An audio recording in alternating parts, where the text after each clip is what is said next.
Canal Enciclopedia. Miguel de Cervantes, el escritor español, tuvo una vida azarosa y turbulenta. Fue como si el destino se hubiese puesto en pie de guerra contra el creador del Quijote, el caballero andante, enviándole, al igual que a su héroe, una tribulación tras otra.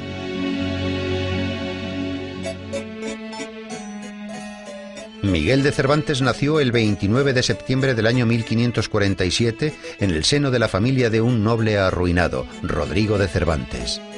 Este era cirujano barbero y, acuciado por las necesidades económicas, se vio obligado a emprender un peregrinaje por distintas ciudades en busca de mejor fortuna.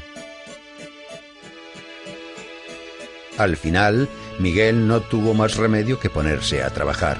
En aquella época, un joven de familia noble podía probar suerte en la corte, en la vida militar o en la iglesia. Cervantes eligió la tercera opción. Entró al servicio del cardenal Acquaviva y se fue a Roma. Sin embargo, el oficio de ayuda de cámara no era del agrado del apasionado joven español. Al cabo de un año, movido por ambiciosos ideales, decidió incorporarse al ejército español. El 7 de octubre del año 1571, el barco en el que servía Cervantes combatió en la batalla de Lepanto. Miguel luchó con valor y recibió 3 balazos de arcabuz durante la contienda, uno de los cuales le dejaría inutilizada la mano izquierda para siempre. Pero ni siquiera esto consiguió apartar a Cervantes del ejército. Recuperado de sus heridas, volvió al servicio activo, participando en distintas campañas durante 5 años más. Pero el destino le tenía deparada otra dura prueba. En el año 1575, la galera El Sol, en la que servía Cervantes, fue apresada por unos corsarios. El desafortunado hidalgo fue vendido como esclavo en Argel. Sin embargo, las cartas de recomendación para el rey que el cautivo llevaba con él le darían cierta categoría ante Hasan Bajá, gobernador de Argel, y le salvarían de graves castigos, pero la suma del rescate que Bajá señaló para tan importante cautivo ascendió notablemente. Los parientes de Cervantes tardaron 5 años en reunir el dinero para pagar el rescate de Miguel. Cervantes se alegró de volver a casa, pero al parecer sus tribulaciones no habían acabado aún. Nadie, salvo sus parientes, necesitaba al veterano que había resultado gravemente herido durante una batalla. Para entonces los Cervantes estaban en la ruina. El padre, después de quedarse sordo, había tenido que renunciar a seguir ejerciendo su profesión de cirujano barbero, por lo que la responsabilidad de mantener a la familia recayó sobre los hombros de Miguel. Este volvió a la vida militar, pero sus exiguas ganancias no bastaban para mantener a su gran familia, que se había visto aumentada con la aparición de una hija ilegítima de Cervantes, y tras casarse con su joven esposa totalmente desesperado, Miguel prueba suerte en Andalucía. En el año 1587 se las arregla para conseguir el puesto de comisario de abastos de la Armada Invencible.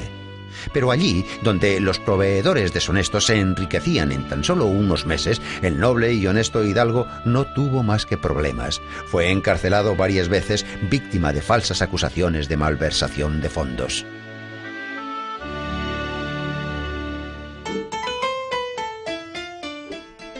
Durante uno de sus períodos de cautiverio, Cervantes empieza a escribir su obra más famosa, el ingenioso hidalgo Don Quijote de la Mancha, concebida como una parodia de las novelas de caballería.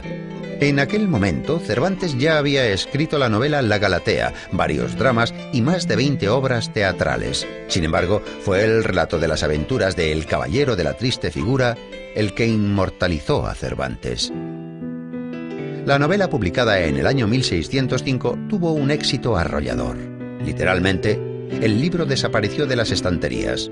Así, Don Quijote, el caballero andante, el noble soñador, el entusiasta de las novelas de caballería, el defensor de los necesitados, empezó a recorrer los caminos de la literatura mundial.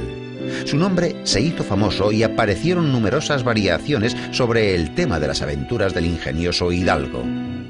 La imagen de Don Quijote, el caballero andante, no solo fue analizada por críticos literarios, autores clásicos y ensayistas, los filósofos también lo hicieron. La novela de Cervantes fue traducida a multitud de idiomas y solo es superada en número de ediciones por la Biblia. 10 años después de la publicación del Quijote en España, se publica la obra titulada Segundo tomo del ingenioso hidalgo Don Quijote de la Mancha, Sin embargo, su autor no era Cervantes, sino alguien que se escondía tras el seudónimo de Alonso Fernández de Avellaneda. El Quijote de Avellaneda carece de nobles ideales y solo aspira a enriquecerse. Afortunadamente, el plagio de Avellaneda pasó casi desapercibido para los lectores. Por otra parte, el falso Quijote forzó a Cervantes a escribir la segunda parte de su novela, en la que sublimó los ideales humanitarios del protagonista.